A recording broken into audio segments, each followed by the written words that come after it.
Hey deserving listeners, it's time to continue watching Teal Swan's video titled Teal Swan's Stance on Suicide. Let's watch. My name is Dr. Kirk Honda. I'm a therapist and a professor. As I've been saying throughout this entire video, I do not want to denigrate the good that she has done for people. It's clear that she's helped a lot of people. I'm not here to just hate on her and claim that she's some sort of idiot, narcissistic, cult leader, terrible human being. We'll get into those kinds of things and the nuances later on, but not in this video, but in other videos. But I'm not here to denigrate her or her followers or her people or anything like that. It's clear she does a lot of good in the world, and I want to value that and say I'm glad she's helping people. The world needs more people like her who can actually help people in that way. But there are things that she is saying and doing that need to be commented on so that people can understand the broader landscape. What the media does not understand is that when I talk about suicide, when they put me in the position to talk about suicide, what comes across quite clearly to people who are suicidal is that I get suicidality better than anyone else. I get suicidality better than anyone else. Well, what do you think? Let me know. Do you think she literally, this is actually a big question that I would actually ask her. And I've actually emailed her and said, I would love to talk with you off the record, on the record. Like, I would just like to, she's clearly helping so many people. I don't know. Anyway, but one of the questions I would ask is that I would say, do you actually believe literally that you know suicide and how to treat suicide better than anyone else on the planet? If she's saying that, or people are receiving it that way, then, and you're susceptible to this kind of propaganda, then of course it steers you away from not only what she would call mainstream psychology, or literally everyone who works in mental health services, but she's saying she's the only one. She's not saying don't go to psychiatry like the way Scientologists will. She's saying I'm the only one. Now, is she helpful? Clearly. Is she the only helpful person? Therefore, what's happening is that they are driving people who are suicidal to me in droves. They're showing up in mass numbers to my platform, to my events. Yes, that I think is true, and I don't doubt it because of what I was saying earlier. We have a phobic society. We have stigma about mental health. There are some mental health clinicians who don't know what they're doing and might even harm or discount a client. But yeah, I don't doubt that. But to say she's the only one, I mean, what if I did that?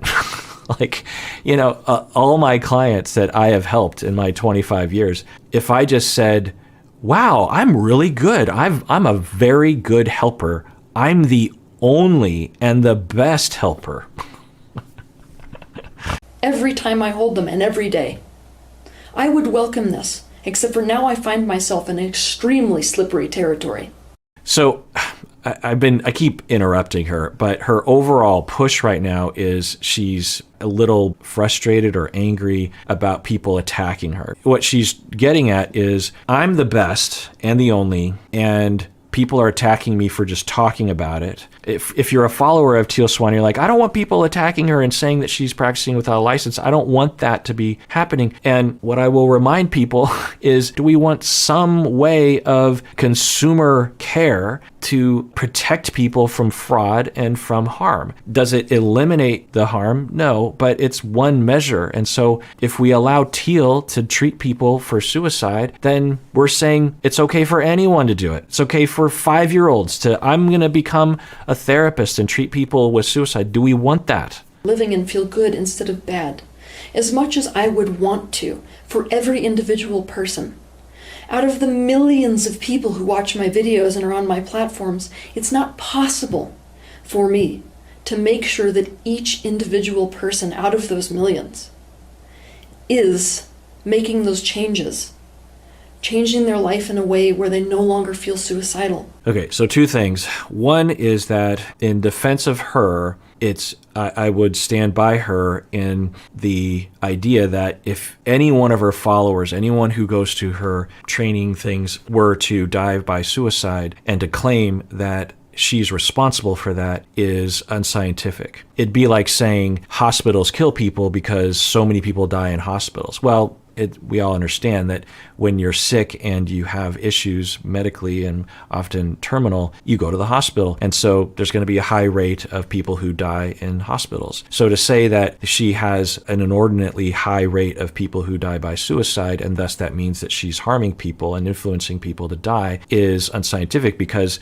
she's attracting by design a lot of people who are thinking about suicide. But the second point I want to make is that she has done this before, so I think I'm safe in making some assumptions about what she's kind of getting at, which is that when she is confronted with your method doesn't work for me, someone will say, your method doesn't work for me. I've come to you, I've spent all this money. I don't like what you're doing. I'm not any better. In fact, I'm worse off because of you. And plenty of people will make those reports as well. And what she is saying right now, I think, is I can't control that they follow my method. If they choose to not follow my method and it goes wrong for them, then it's not my fault. That is not a responsible way of evaluating your own method. In my field, we look at this all the time. We have manualized treatment or general treatment protocols that we will evaluate. And when we find that there's a percentage of people that get better, a percentage of people that stay the same, and a percentage of people get worse, we don't say, well, those people who got worse, they got worse because they weren't following the protocol. There's something wrong with them. No. So she frequently, and I don't know how she really, and it would be another sort of pointed question that I would really try to nail her down on, because I guess I'm just curious, is when people don't get better or get worse under her care, why does that happen? And what I've heard from her thus far and what she's referring to right now is, well, they're just not following my recommendation. And just imagine that for me, and therapists will be this way. They will. And I've probably thought this because it's so convenient, right? It's like, as a therapist, you're working really hard. You're very, very interested. Therapists are very hardworking and they're very dedicated to generally speaking, to trying to help clients. They might be misguided. They might have lack of support. They might be overworked that interferes with their ability or something. But generally speaking, therapists don't get into the business because they want to relax on the job. They're usually people that are like, I want to really help people and I'm very interested in it. I'm very invested in it. So anyway, my point is that for us, when we are treating someone and things aren't working, a client after a few months is like, you know what, I'm not getting better. I feel worse. Then the standard of care in mainstream psychology is to say, okay, the treatment is not working. What am I doing wrong? What have I overlooked? Who do I need to consult with? What research do I need to look up? Client, why is it not working for you? Tell me, let's incorporate maybe some of your, what are you looking for? What am I doing? That's the standard of care. It is not the standard to say, well, there's something wrong with the client. They weren't following my recommendations. It's not my fault. So there's no way for me to guarantee that somebody who flocks to my material won't ultimately commit suicide. The thing that people don't seem to get is that I grieve every single one of these people who might commit suicide. The reality is the impact of suicide is astronomical. Yeah, I don't doubt that either. I don't think she's inhuman, although she did in the past claim she's half alien from a multi-dimensional space or something, which I'm not even joking. That's literally what she used to claim. I don't know if she still claims it, and I don't know if I have that language. Something that's not human. That's what I'll say. Anyway, but I don't believe the human side of her is not human. I believe she does have compassion. Some people will accuse her of being a psychopath or something, and she doesn't come across that way to me. She could be. I can never know these things, obviously, from afar, but she doesn't have any of the signs. She has signs of other personality issues, which I might get into at some point. So yeah, I don't doubt that she does care, and that it does hurt her in the same way that it hurts any of us that are trying to help when a client dies by suicide, for sure. In fact, I heard from reports, I think in the podcast, that after her first person that died by suicide, I think her name was Leslie, don't quote me on that she cried for 3 days. I think she might have even said that. So yeah, the way she comes across when she's actually working, particularly when she's doing the retreats, is someone who takes great interest in the individuals that are in her classes. And the kind of work that she does, it's got to be exhausting, honestly, because I've done that kind of group work before, and it's exhausting. It might look from the documentary that it's like just easy to her. It's not. She has customers that are paying thousands of dollars, and sometimes you're not in the mood, but you got to get into it, and it's very taxing. It's very hard work what she's doing. And so to be into that, you have to be motivated by something, and I'm guessing at least part she's motivated by care and compassion for these humans, and when they die, it hurts her. The other thing I'll say is that when people die by suicide, there's frequently a response by at least one family member to figure out why they died by suicide, right? And if someone was to blame or could be to blame, then there's a lot of anger at that person, right? And that makes sense. If your loved one died by suicide and you found out that someone influenced them to do it, then you would have every reason to be angry at that person and maybe even try to seek justice or speak out against them. So for her, she has, as we've established, perhaps a larger percentage of people that come to her for suicidal thoughts, and thus a larger percentage of people that come to her that actually die by suicide, and thus a larger percentage of friends and family of those individuals who will see her as the reason why their partner or their friend or their family member or whoever died by suicide. Now, are there legitimate allegations against her as influencing people to die by suicide? I haven't looked into it. I plan on doing that. We might not ever know because it's all anecdotal, right? And it's just people's stories, and it's hard to confirm these kinds of things. But is it possible? I could imagine that being possible. But I'm just going to take a guess and say that once I look into it, I will possibly conclude, who knows, that there are some attacks on her about influencing people's loved ones to die by suicide that are misdirected because they just want to be angry at somebody. Like the example of Leslie, I think that was her name, that died. I think it was the first person. It was detailed in the podcast. They actually interviewed Leslie's, who died by suicide, her husband, and her husband contends, at least up until the point of the podcast, which was published a few years ago, that Teal Swan had nothing to do with Leslie's death by suicide, that his wife had a lot of issues. It was ongoing, and Teal Swan helped a little bit towards the end, but for his wife, the urge or the pain was too great, and the suicide behavior was far greater than anything Teal Swan had any sort of influence over. Now, then they were careful to point out that he's a follower of Teal Swan, so maybe he has some kind of brainwashing happening. But I imagine for a lot of people that have died by suicide, that Teal Swan did help them, but ultimately it wasn't helpful. And it happens for us, that people in my field, experts that are doing everything well, that they're following the protocols, they care, they are validating, and there's a good relationship between therapist and client, and yet the client still dies by suicide. Do we say that we are responsible for that? Not necessarily. We could be, potentially, but in the example I gave. And even though you do everything right, could a family member still blame us and think we are to blame? Yeah, that happens. And I'm sure that happens to her. That being said, I do have to make a statement about our approach to suicidality. It is my opinion that our attitude towards suicidality and our unwillingness, quite frankly, to explore different approaches to suicidality is reflective more of our own fear of death. I want you to consider for a minute that it is that fear of death that we hold that might just be preventing us from getting as deep as we need to go into the perspective of somebody who is feeling suicidal to figure out what actually works. Yes, except for that last phrase. All that is true. And when I'm teaching people when I was taught how to help people with suicide, this exact sentiment has been talked about. It's well written about in the research, well written about in publications that experts will publish in books and stuff, that we as clinicians have to overcome our own countertransference and our own phobic attitude about death and suicide before we can possibly approach people. And we have to step into it. We have to get your hands dirty. You got to really step into the client's perspective and what's going on for them. You can't do it from afar. But then what she says, what actually works, and she's alluding to the opinion that she is the only one that does that and everyone else is wrong and not actually effective. Instead of continuing to project onto suicidal people what we think will and should work. I am getting the message right now that it is better to not take the personal risk of talking about suicide in today's world. She keeps saying it that way. No, I don't know. Maybe people are.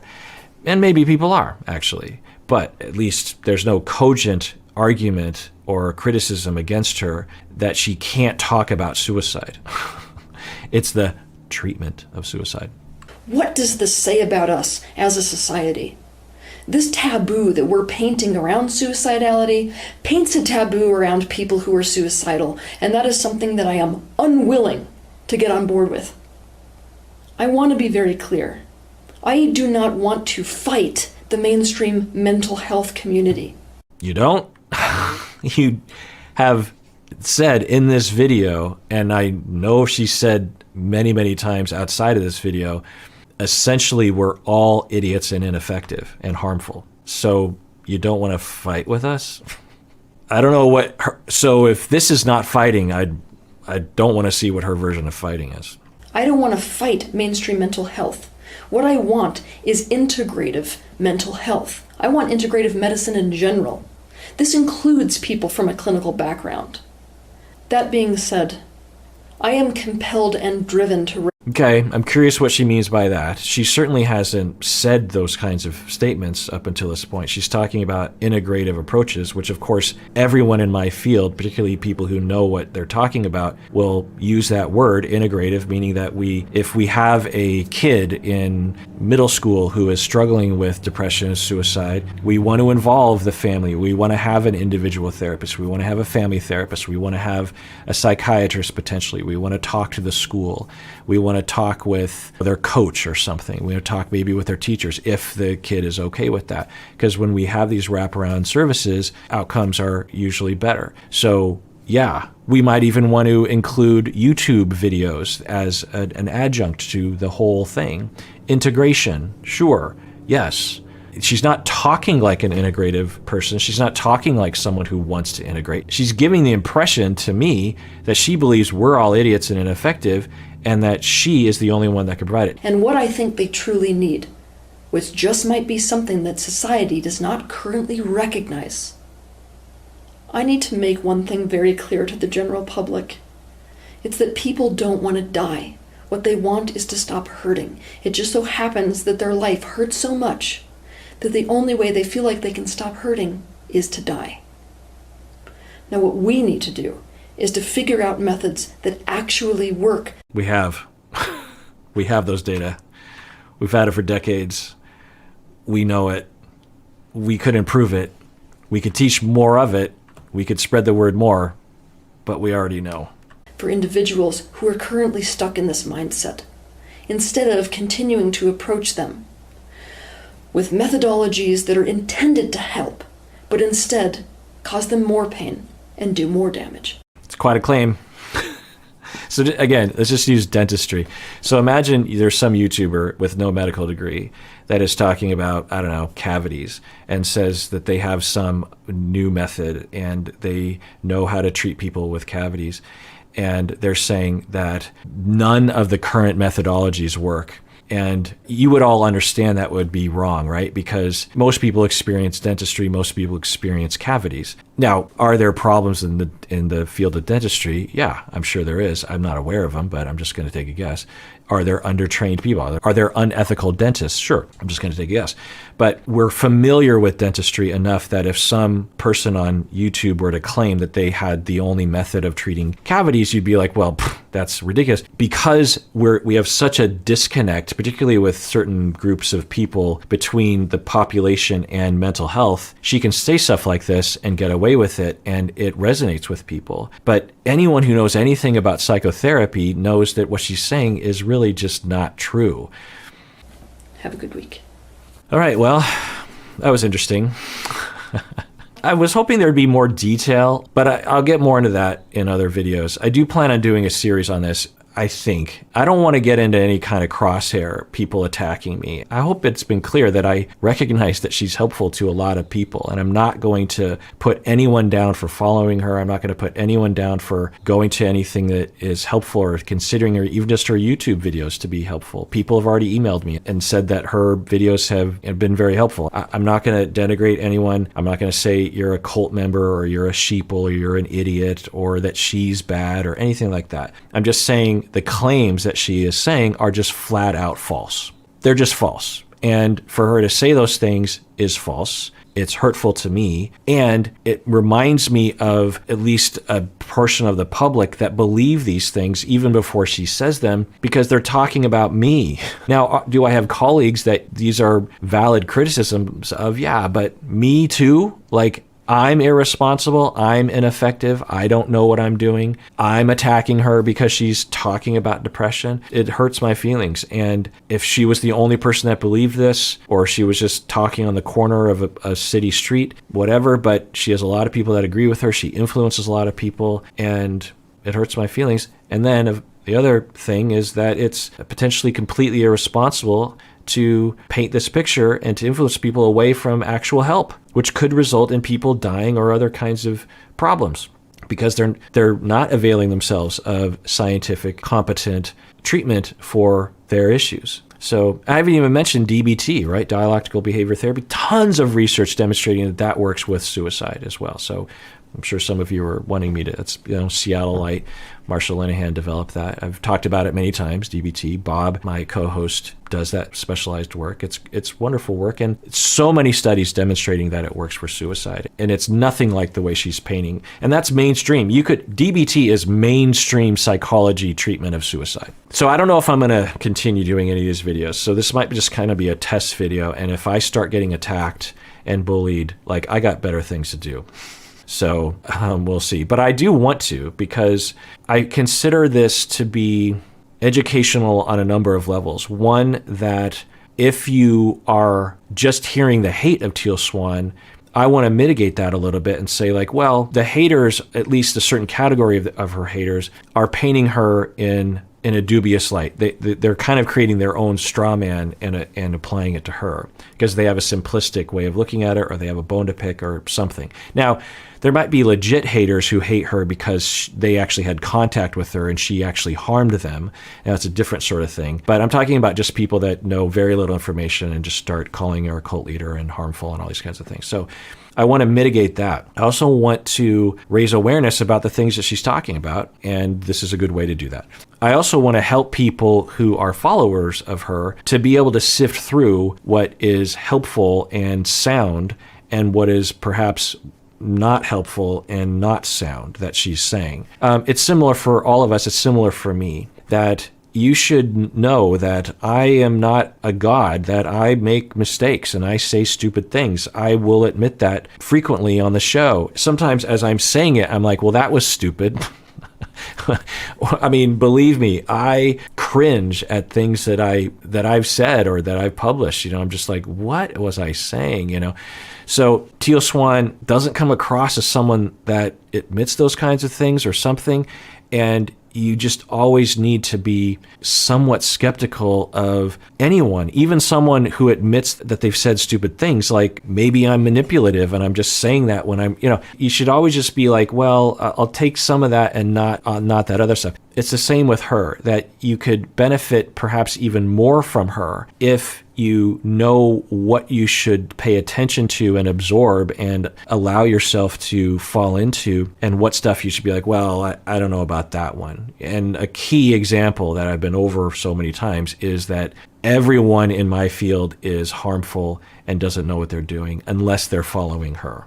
All right, well, that is it for that episode of Psychology in Seattle. Everyone out there, please take care of yourself. And like I said, National Suicide Prevention Lifeline, Google that, contact them. Obviously, that's just a temporary thing that may or may not even help in the moment. What helps ongoing is treatment, specialized treatment, and contacting a therapist, a psychologist, maybe talk to your physician to refer you to someone. Sometimes it might take a while to find the right therapist. The first therapist might not be a good fit or might not be a specialist, even though they claim that they know how to treat this sort of thing. But get the care that you need. You deserve it. Take care of yourself. You deserve that as well. Take care of others, because we all deserve that.